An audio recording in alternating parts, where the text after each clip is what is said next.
કરી ચાલો. ઓકે, તો આ સ્કોપ્સ છે, લંબાઈ એની વધારે, આ રહ્યો ટૂંકો. તો આ છે સેવેલિયર જેક્શન્સ ડાયગ્નોસ્ટિક લેરિંગોસ્કોપ. ડાયરેક્ટ લેરિંગોસ્કોપ માટે ડાયગ્નોસ્ટિક ડાયરેક્ટ લેરિંગોસ્કોપ. તો એનું હાફ પાર્ટ છે અને બીજો આ રહ્યો પાર્ટ છે. સેવેલિયર જેક્શનનો ડાયગ્નોસ્ટિક ડાયરેક્ટ લેરિંગોસ્કોપ છે. તો ડાયરેક્ટ લેરિંગોસ્કોપ માટે યુઝ થાય વાઇલ ડુઈંગ ધીસ. અને આ પોર્ટ છે એ સ્લાઇડ થઈને નીકળી શકે, એટલે આ સ્લાઇડ થઈને આપણે કાઢી શકીએ લાઈક ધીસ. જ્યારે ડીએલસ્કોપી કરતા હોય આપણે લેરિંગ્સ વિઝ્યુલાઇઝ કરી દઈએ, પછી શું લેરિંગ્સ અંડર વિઝનમાં રાખવાનું અને બ્રોન્કોસ્કોપની ટીપ કન્ટામિનેટ ના થાય ઓરલ કેવિટીની નોર્મલ ફ્લોરા અને બીજી બધી વસ્તુઓ હતી. તો એની માટે આ બ્રોન્કોસ્કોપને વાયા ધીસ લેરિંગોસ્કોપ અંદર નાખવાનું. સ્ટરાઇલ રીતે ડિરેક્ટલી એ અંદર લંગમાં એન્ટ્રી લઈ લે, પછી આ એન્ટ્રી થઈ જાય ત્યાં થોડુંક કડક છે, આ ઇઝીલી સ્લાઇડથી નીકળી જાય, કાઢી નાખવાનું. એટલે પછી તમારું બ્રોન્કોસ્કોપ તો અંદર જ હશે, એટલે એકદમ ક્લીન ફિલ્ડમાં તમારી ટીપ કન્ટામિનેટ ના થાય બ્રોન્કોસ્કોપની રીતે તમે એન્ટ્રીઝ કરી બ્રોન્કોસ્કોપી કરી શકો અને પછી અને આ કાઢી શકો. એટલે આ થયું સેવેલિયર જેક્શન ડાયગ્નોસ્ટિક ડાયરેક્ટ લેરિંગોસ્કોપ. બરાબર, ડીએલસ્કોપી કરવા માટે આ બધા સ્ટ્રક્ચર્સ જોવા માટે આનો યુઝ થાય. જેવો બીજો છે, આ શોર્ટર ઇન લેન્થ છે, આ થોડો લાંબો છે. તો આ થયો હાઇપોફેરિંગોસ્કોપ, થોડો ક્રિકોફેરિંગોસ્કોપ. બરાબર, હાઇપોફેરિંગ્સ અને ક્રિકોફેરિંગ્સ જોવા માટે યુઝ થાય. આમાં અગેન એનો સાથે એસોસિએટેડ આ લાઇટ સોર્સ છે. આ લાઇટ સોર્સ અહીંયાથી સ્કોપી થાય અને તમને દેખાય. આ હેન્ડલ છે, પકડવાનું આ રીતે કેચ થાય ને અહીંથી એમ ક્રિકોફેરિંગોસ્કોપી માટે, બાયોપ્સી માટે, ફોરેન બોડી રિમૂવલ એ બધી વસ્તુ માટે યુઝ થાય. આ બેનું ડિફરન્શિએશન એ વસ્તુ છે કે એની લેન્થ ઓછી છે અને આમાં એડિશનલ લાઇટ સોર્સ અટેચ છે હાઇપોફેરિંગોસ્કોપમાં. તો આ બધા હૂકવાળા જે અડધા છે, ઓલું હતું આખું સી ટાઈપ હતું. બરાબર, અને આ બધા છે હાફ બે જ લીમ છે, હોરિઝોન્ટલ લીમ અને વર્ટિકલ લીમ. અને આ તમે જુઓ તો ફ્લેટ છે, ચપટા. તો આ બધા ક્લેન સેસર્સ MLS સ્કોપ્સ છે. તો આ બ્લેક કલરથી કોટેડ હોય, રિફ્લેક્શન એ બધું પ્રિવેન્ટ કરવા માટે. પ્લસ આનો shape is not completely oval or round, it is compressed somewhat like oblong or square set. એટલે એના લીધે નીચેથી દાંત ઉપર પ્રેશર બરાબર ડિસ્ટ્રીબ્યુટ થાય, અહીંયા ડિસ્ટલી તમારી વર્કિંગ સ્પેસ પ્રોપર કામ કરે, એટલે તમારે ઇન્સ્ટ્રુમેન્ટેશન એ બધું પ્રોપર જઈ શકે. આ બે સાઇડ ચેનલ છે, ત્યાં તમારું જે લાઇટ સોર્સ છે એને તમે પાર્ક કરી શકો. એની માટેની પ્લેસ છે, લાઇટ સોર્સ જશે ઇન્ટ્રોડ્યુસ આમાંથી જ થાય. અને એની બાજુની જગ્યા છે એમાંથી લાઇટ સોર્સ જાય આની અંદરથી, અને આ જે પિન છે અહીંયા તમે એને એટેચ કરી શકો. લાઇટ સોર્સ એની જગ્યાએ આ રીતે યુઝ થાય. સેવેલિયર ક્લેન સેસર્સ MLS સ્કોપ છે આ બંને. અને આ બ્લેક કલરના છે કે જ્યારે તમે યુઝ કરતા હોય માઇક્રોસ્કોપ સાથે, તો એનું માઇક્રોસ્કોપની લાઇટનું રિફ્લેક્શન પ્રિવેન્ટ કરવા માટે એનો યુઝ થાય આ બે જણાનો. બરાબર, અને હવે આ બેમાં ડિફરન્સ જો આ છે સીધો છે અને આની ટીપ છે જ અપટર્ન છે, એટલે પ્રોબેબલી આ રહ્યો એન્ટિરિયર કમિશર સ્કોપ છે. Anterior commissure scope during the MLS surgeries. આ બધા થઈ ગયા ક્લેન સેસર્સ MLS સ્કોપ્સ. હા, આ રહ્યું છે તમારું રિકર્ટ્સ ચેસ્ટ પીસ. બરાબર, રિકર્ટનું ચેસ્ટ પીસ છે. આ રહ્યું પેશન્ટની ચેસ્ટ ઉપર, અને આ રહ્યું આ જે પાર્ટ છે ડિસ્ટલ પોર્ટ, એની સાથે તમારું આ ક્લેન સેસર્સ MLS સ્કોપ છે એ એટેચ થાય. બરાબર, તો આ તમારું MLS સ્કોપ છે એને એસેમ્બલી કઈ રીતે કરવાની કે આ પેશન્ટની ચેસ્ટ ઉપર, પછી આ જે એનો સ્ક્રૂ છે એ ખોલવાનો, અને સ્ક્રૂ પછી તમારું સ્ક્રૂની સાથે આની એસેમ્બલી થાય. સ્ક્રૂ ફિટ થઈ ગયો. બરાબર, હવે આ સ્ક્રૂ ફિટ ક્યારે કરવાનું, પહેલાં તમારે આ સ્કોપ નાખીને લેરિંગ્સના અંડર વિઝન જોઈ લેવાનું. લેરિંગ્સ જોઈ લીધું પછી તમે એસેમ્બલી માટેનો સ્ક્રૂ ફિટ કર્યો, પછી આને પેશન્ટની ચેસ્ટ ઉપર રાખી દેવાનું. ચેસ્ટ ઉપર રાખીને પછી આ જેનો જે નોબ છે એનાથી જો આ ફિક્સ થઈ ગયું પેશન્ટ ઉપર. આ રહ્યું આ ચેસ્ટ ઉપર ફિક્સ નહીં કરવાનું. પહેલાં શું કરવાનું કે જો આ રહ્યા સ્કોપ છે તેનાથી તમારે લેરિંગ્સના અંડર વિઝન લઈ લેવાનું. આવી ગયું પછી એને પકડી રાખવાનું. આસિસ્ટન્ટને કહેવાનું ભાઈ તમે પકડી રાખ, વિઝન જવું ના જોઈએ. બરાબર, પકડી રાખ્યું પછી આ તમારે એસેમ્બલી રાખવાની. વિઝન તમારું ફરવું ના જોઈએ, બાકી દુનિયા ફરી આ ના ફરવું જોઈએ. અને પકડી રાખ્યું પછી આ તમે કરી દીધું ફિક્સ. પછી હવે આ જે નોબ છે એનાથી આ તમારે દેખો ચેસ્ટ પીસની હાઇટ વધે કે ઘટે એવું થશે. આ જો ઊંચું આવ્યું, આમ કરું નીચું આવે, એટલે એ પ્રમાણે પછી સેટ કરી દેવાનું. બરાબર, આ નોબથી હાઇટ આની એડજસ્ટેબલ થાય. અને પછી આને અંડર વિઝનમાં રાખીને આખી એસેમ્બલી પેશન્ટ ઉપર ફિક્સ કરી દેવાની. આ પેશન્ટ ઉપર ચેસ્ટ ઉપર રહે. આ રીતે તમારે લેરિંગ્સ તો અંડર વિઝનમાં છે જ. પેશન્ટ ઉપર કઈ રીતે ફિક્સ કરવું પ્રોપર, આ પ્રમાણે હાઇટ ફેરવતા રહેવાની. આ ફિક્સ છે એટલે હલશે કયો પાર્ટ ડિસ્ટલ. જો ઊંચું આવ્યું, હા કરી દો, નીચે આવે એ પ્રમાણે ફિક્સ કરી દેવાનું ફોર ધી પેશન્ટ. બરાબર, આ રિકર્ટ્સ ચેસ્ટ પીસ અને આ રહ્યું આપણું ક્લેન સેસર્સ MLS સ્કોપ. આ બેની એસેમ્બલી આ રીતે થાય. MLS ની એસેમ્બલી થઈ જાય, બધું થઈ ગયું, બધું આપણે પાસે અંડર ડાયરેક્ટ વિઝનમાં છે. તો પછી શું કરવાનું, બધા માઇક્રો ઇન્સ્ટ્રુમેન્ટ અને માઇક્રો ફોર્સેપ્સ છે લેરિંગ્સ માટેના, MLS માટેના, એનાથી સર્જરી કરવાની. આ તો જો સક્શન છે, સક્શન ટીપ અહીંથી એટેચ કરવાનું, સક્શન માટે છે, suction the secretion in blood. પછી આ છે સિકલ નાઇફ છે. આવી બીજી બધી ઇન્સ્ટ્રુમેન્ટ જે માઇક્રો ઇન્સ્ટ્રુમેન્ટ આવે હોય, ધીસ ઇઝ સિકલ નાઇફ. અને લેન્થ જોવાની બધી સિકલ નાઇફ કરતાં બહુ લાંબી છે, લેરિંગ્સની છે, MLSની સિકલ નાઇફ છે. દરેક સિકલ નાઇફ અને બીજા ઇન્સ્ટ્રુમેન્ટ હોય લેરિંગ્સમાં, એના માટેનો છે આ યુનિવર્સલ હેન્ડલ. યુનિવર્સલ હેન્ડલની અંદર આ ઇન્સ્ટ્રુમેન્ટ ફિક્સ થાય. એટલે સિકલ નાઇફ છે અને આ યુનિવર્સલ હેન્ડલની અંદર મેં નાખ્યું, ફિટ કરી દીધું. અને આનો ટીપ નીચે એટલે છે કે તમારા ફિલ્ડમાં ના આવે. જ્યારે હું આનાથી કામ કરતો હોય લાઈક અપ્લાઇન સેશનની અંદરથી, તો આ ટીપ ઉપર નથી રાખવાની, મોસ્ટલી નીચે રાખીને તમારું કંઈ ઓબ્સ્ટ્રક્શન વગર પ્રોપર તમે કામ કરી શકો. એટલે હાથ તમારો ક્યાંય નડે નહીં. અને સિક્કા છે તો પોલિશ મટીરિયલની બધી વસ્તુઓ કાઢવા માટે યુઝ થાય. બરાબર. યુનિવર્સલ હેન્ડલ અને MLSની સિકલ નાઇફ છે. MLSના બીજા ફોર્સેપ અને સીઝર્સ છે. તો આ છે MLS માટેનો ફોર્સેપ છે, MLSનો થ્રુ કટ ફોર્સેપ, કે આ કટ થ્રુ કરે. બરાબર. આ ઉપરનો બાઇટ નાનો છે, નીચેનો બાઇટ મોટો છે, ઉપરનો બાઇટ નાની અંદર જતો રહે. એટલે થ્રુ કટ ફોર્સેપ છે MLSનો, બાયોપ્સી લેવા માટે યુઝ થાય અને clear margins without much artefacts cut કરી શકો તમે. પછી બીજો છે આ સ્ટ્રેટ ફોર્સેપ છે. બરાબર. અને કયો છે કપ. તો સ્ટ્રેટ MLSનો કપ ફોર્સેપ છે, બાયોપ્સી અને પોલિપને નોડ્યુલ્સ બધું કાઢવા માટે યુઝ થાય. પછી આ સીઝર છે, દેખો આ વળેલી છે એક સાઈડ. અહીંથી હું જોઉં છું તો આ જો સીઝર છે, દેખાય કટ થાય એવી સીઝર છે, સીઝર વિલ કટ. ઓકે. પણ આ મેં સીધું કર્યું ઇન્સ્ટ્રુમેન્ટ. પણ આ કઈ બાજુ વળેલી છે, રાઈટ સાઈડ. પેશન્ટ અહીંયા હેડ છે ને આ બાજુ એના લેગ છે. પેશન્ટમાં મેં ઇન્ટ્રોડ્યુસ કરી તો પેશન્ટની રાઈટ સાઈડ છે, તો સીઝર ટુ રાઈટ થઈ, રાઈટ સાઈડ કટ કરવા માટે. બરાબર. તેની સાથે આ એવી સીઝર છે બીજી ઓપોઝિટ સાઈડની. આ છે સીઝર ટુ લેફ્ટ. જો સીઝર ટુ રાઈટ છે, બીજી બાજુની છે સીઝર ટુ લેફ્ટ. એક લેફ્ટ સાઈડ કટ કરવા માટે યુઝ થાય અને બીજી રાઈટ સાઈડ માટે. આ લેફ્ટ, રાઈટ, એટલે બે MLSની સીઝર્સ થઈ. ઓકે. પછી આગળની જે કપ ફોર્સેપ જોઈએ એની સ્મોલર વેરાયટી છે, નાનો સ્મોલ વેરાયટી કપ ફોર્સેપની છે. કપ ફોર્સેપ. બરાબર. સ્ટ્રેટ કપ ફોર્સેપ છે. એવો ને બીજો કપ ફોર્સેપ છે પણ અપટર્ન, કે એન્ટીરિયર કમિશર છે કે કોર્ડની નીચેથી સબગ્લોટિક ક્યાંથી એમ પ્રોપર દેખાય નહીં, તમે બાયોપ્સી લેવી હોય તો ત્યાંથી અપટર્ન કપ ફોર્સેપ છે MLSનું.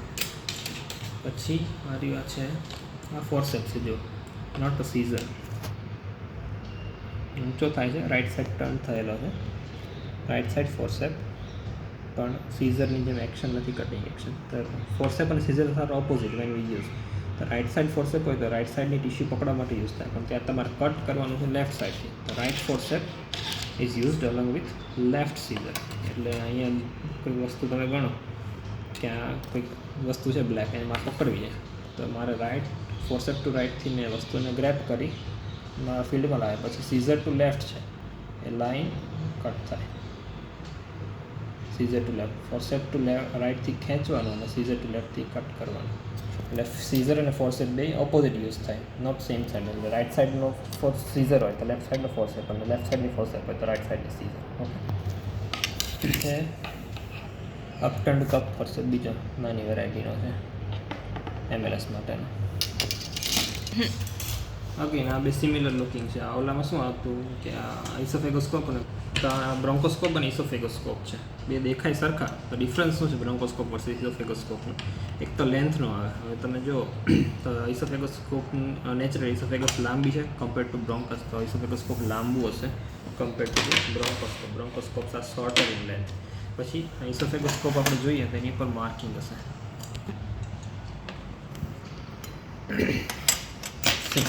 આ છે ઇસોફેગોસ્કોપ, અને એવું તમે જો બ્રોન્કોસ્કોપના તો છે આની ઉપર ક્યાંય માર્કિંગ નહીં હોય. બ્રોન્કોસ્કોપ ઇઝ કમ્પ્લીટલી ક્લીન, પણ ઇસોફેગોસ્કોપ છે તેની પર તમને માર્કિંગ જોવા મળશે. માર્કિંગ આપણને ડિસ્ટન્સ શો કરે ફ્રોમ ધ ઇન્સાઇઝર ટૂથ. ઇન્સાઇઝરથી તમે કેટલા ડિસ્ટન્સ ઉપર કામ કરી રહ્યા છો ઇસોફેગોસ્કોપથી ખબર પડે. એટલે આ માર્કિંગ ચાલુ થાય અપ ટુ અહીંયા. હવે એની ઉપર અહીંયા લખેલી હોય એની લેન્થ કે શું છે. તો આ જો ઇસોફેગોસ્કોપ છે તો શું લખ્યું છે એની ઉપર બોલો તો? નહીં દેખાતું? આ છે ભાઈ 6/8 અને ×30, એટલે ઇનર ડાયામીટર આનો જે હશે 6 mm છે, આઉટર 8 mm અને 30 સેન્ટીમીટર એની લેન્થ છે. એ પીડિયાટ્રિક ઇસોફેગોસ્કોપ માટે યુઝ થાય. ઇસોફેગોસ્કોપ ને બ્રોન્કોસ્કોપ એને પકડવાને કેવી રીતે બને, હોલ્ડ લાઈક અ પેન. બીજું શું છે, આ એનો સ્ટેન્ડ એટલે હેન્ડલ છે. બીજું એનો લાઇટ સોર્સ છે, બરાબર. તો લાઇટ સોર્સ ઇન્ટ્રોડ્યુસ કરવાનો, એનાથી બે ટાઈપ પડે છે. ડિસ્ટલ લાંબો હોય કે ડિસ્ટલ ઇલ્યુમિનેટ થતો હોય તો એ સેવેલર જેક્શન ટાઈપનું કહેવાય, અને નજીકથી ઇલ્યુમિનેશન થતું હોય તો એને નિગસ ટાઈપનું કહેવાય. નિગસ નજીક અને નિગસ નાનું એટલે શું કે નિગસ ટાઈપનું હોય તો એ આગળ જતાં ટેપર થાય, નાનું થઈ જાય. અને જેક્શન ટાઈપનું હોય તો એ ટેપર ના થાય. એટલે નિગસનો ઇલ્યુમિનેશન નજીક હશે, નજીક ટુ ડૉક્ટર, અને આગળ જશે તો ટેપર થઈને નાનો થઈ જશે. તો આ થઈ ગયું તમારું ઇસોફેગોસ્કોપ. ઇન્ટ્રોડ્યુસ કઈ રીતે કરવાનું, એને પેશન્ટને તમારે જીએમાં પ્રિપેર કરવાનું, બરાબર. બોયસ પોઝિશન આપવાની ઇનિશિયલી. બોયસ પોઝિશન આપી દો, એટલે કે ફ્લેક્શન એટ ધ નેક અને એક્સટેન્શન એટ એટલાન્ટ હોસ્પિટલ જોઈ. પછી એંગલ ઓફ માઉથ પાસેથી પેનની જેમ પકડીને એને ઇન્ટ્રોડ્યુસ કરવાનું. એંગલ ઓફ માઉથ પાસે જવાનું, પછી ત્યાંથી નીચે ઓરલ કેવિટી પાસ કરીને તમારે ટોર્ડ્સ ફેરિંગ્સ જવાનું.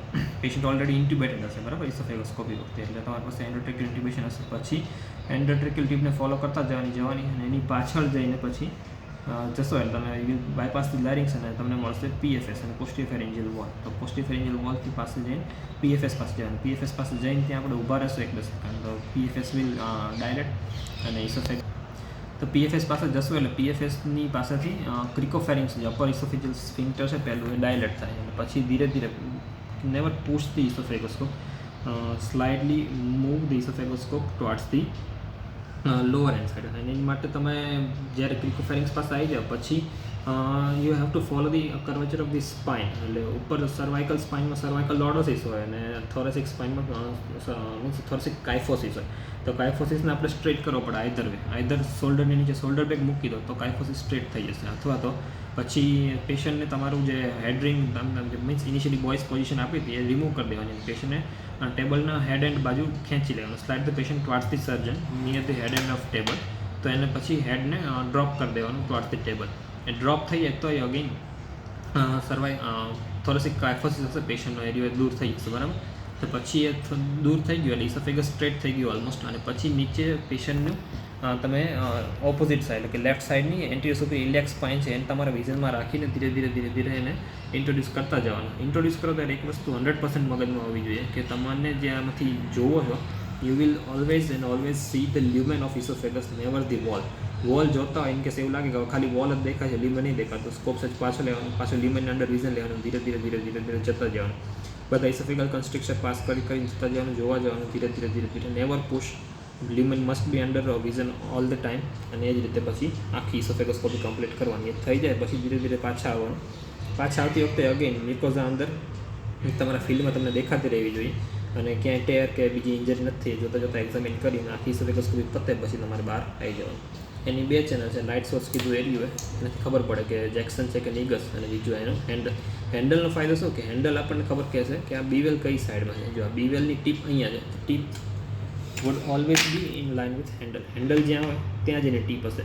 જ્યારે તમે ગાઈડ કરતા હોય, કારણ કે કોઈ કન્સ્ટ્રિક્શન હોય તો ટીપથી હું એન્ટ્રી કરીશ, એટલે entry with the tip narrowest area છે એટલે ધીરે ડાયલેટ થશે. તો આ હેન્ડલ છે એ મને ખબર પાડશે કે ઓકે ટીપ મારી કઈ ડિરેક્શનમાં છે. અને આને પેનની જેમ જ હોલ્ડ કરવાનું, હોલ્ડ ઇટ લાઈક પેનને જેમ ઇન્ટ્રોડ્યુસ કરતા હોય એ રીતે એને ગાઈડ કરીને જોવાનું. અને પછી કોઈ પણ જગ્યાએ ગ્રોથ કન્સ્ટ્રિક્શન કે વેબ કેવું દેખાય તો ઉપરના માર્કિંગ ઉપર ખબર પડે કે ઓકે અપર ઇન્સાઇઝરથી આટલા ડિસ્ટન્સ ઉપર તકલીફ છે ઇસોફેગસમાં. પછી ઇસોફેજિયલ પરફોરેશન થઈ જાય મોસ્ટ, એટલે ઇસોફેજિયલ પરફોરેશન વિશે આપણને બધી ખબર હોવી જોઈએ, વાંચી લેવાનું કે ઇસોફેજિયલ પરફોરેશન ના થાય માટે શું કરવાનું, થઈ જાય તો કઈ રીતે મેનેજ કરવાનું. એમાં RT નાખીએ that not for the feeding, that is for the aspiration of gastric juice and content to prevent the contamination of mediastinum and surrounding tissue. બરાબર. તો ઇસોફેગસ થઈ ગયા, પીડિયાટ્રિક વેરાયટી છે, એના એડલ્ટ વેરાયટીનો. હવે બ્રોન્કોસ્કોપ અલગ કઈ રીતે પડે? બ્રોન્કોસ્કોપમાં પહેલાં જુઓ તો અહીં છે ને સાઇડ ચેનલ આવે, એનાથી જ ખબર પડી જાય. વેન્ટિલેશન માટેની છે, ઓપોઝિટ સાઇડનો લંગ અને બીજે બાજુ જ્યાં તમે કરતા હોય તેનું વેન્ટિલેશન માટે યુઝ થાય. તો આમાં કયા પાર્ટ છે? તો એનું અગેન એનું હેન્ડલ છે, એનો લાઇટ સોર્સ છે, હેન્ડલ, અને આ છે વેન્ટિલેશન ચેનલ. અહીંથી નાખો તો આ જે સાઇડ પોર્ટ છે ને વેન્ટિલેશનનો, અહીંથી વેન્ટિલેશન આવે, બરાબર. તો આ બ્રોન્કોસ્કોપ છે. તો બ્રોન્કોસ્કોપને આપણે આગળ વાત કરીએ પ્રમાણે જો તમારે ટીપનું કન્ટામિનેશન બચાવવું હોય કોઈ ઓરલ કેવિટી ફ્લોરાથી, તો વિથ ધીસ ડાયરેક્ટ લેરિંગોસ્કોપ આનાથી એન્ટ્રી કરવાની અને પછી આની બ્લેડ કાઢી તમે ડાયરેક્ટલી બ્રોન્કસમાં સ્ટરાઇલ રીતે આ ટીપની એન્ટ્રી કરી શકો. બ્રોન્કોસ્કોપી કરીને એના બધા એડવાન્ટેજ ડિસએડવાન્ટેજ અને પ્લસ એનો ઇન્ડિકેશન્સ આપણને ખબર હોવા જોઈએ. આ બધા બ્રોન્કોસ્કોપ થઈ ગયા, અલગ અલગ વેરાયટીના છે. તો આ ઇસોફેગોસ્કોપ થઈ ગયું.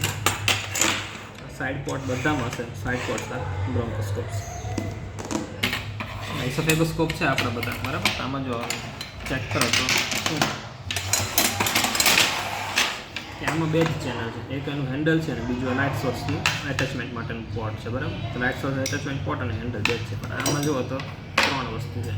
એનું હેન્ડલ છે, લાઇટ સોર્સનું એટેચમેન્ટનું ચેનલ છે, અને આ વેલ્ડિંગ કરીને આપણે મોડિફાઈ કરીને બનાવેલું છે કે આ છે ફોર ધી પ્રોક્ઝિમલ ઇલ્યુમિનેશન. અહીંયાથી જો પ્રિઝમ લગાડો, લાઇટ સોર્સનો પ્રિઝમ અહીંયા એટેચ થાય, લાઇટ સોર્સનો પ્રિઝમ અંદરથી લાઇટ ટોટલી રિફ્લેક્ટ થઈને આવશે. એટલે અહીંયા 45 ડિગ્રીનો પ્રિઝમનો લેન્સ હોય, ત્યાંથી અહીંયા લાઇટ આવે ફોર ધ ઇલ્યુમિનેશન. તો તમારે પ્રોક્ઝિમલ ઇલ્યુમિનેશન કરવું હોય તો અહીંયાથી એટેચ કરતા ઇટ વર્ક્સ એઝ અ નિગસ, અને if you use this light source it will work as a Jackson. આ મોડિફાઈડ છે, જેક્સન પ્લસ નિગસ બંને પોર્ટ છે ઇસોફેગોસ્કોપમાં. આ તો વર્કિંગ સ્પેસ અને સક્શન એની માટેની ચેનલ છે. આની આ નિગસ ઇલ્યુમિનેશન છે, જેક્સન્સ ઇલ્યુમિનેશન છે. આ બધું નથી, કંપની બનાવે નહીં, પણ આપણે જાતે બનાવેલું છે મોડિફાઈડ જેક્સન પ્લસ નિગસ ઇસોફેગોસ્કોપ. એસેમ્બલી હતી એનો એક અલગ સ્પેસિફિક પોઈન્ટ છે કે આ જે એસેમ્બલી હતી અહીંથી આપણે કામ કરતા હતા, બરાબર. તો આ તો થઈ ગયું ક્લેન સેશરનું MLS સ્કોપ છે, પણ હવેના જે MLS સ્કોપ છે આર વિથ ટેલિસ્કોપ્સ. આની સાથે કામ કરું તો you have to use microscope અથવા તો ડાયરેક્ટ વિઝન. હવે વિથ ટેલિસ્કોપ યુઝ કરવું હોય તો એની ઉપરની એસેમ્બલી આવે, કંઈ there is a port for the 15 degree telescope. તો એને કહેવાય HAWS, હવાસ MLS સ્કોપ. આનું નામ છે ક્લેન સેશર્સ, અને ઓલો વિથ પોર્ટ ચેનલવાળો આવે એને કહેવાય હવાસ MLS સ્કોપ. થેન્ક મને ના બતાવી.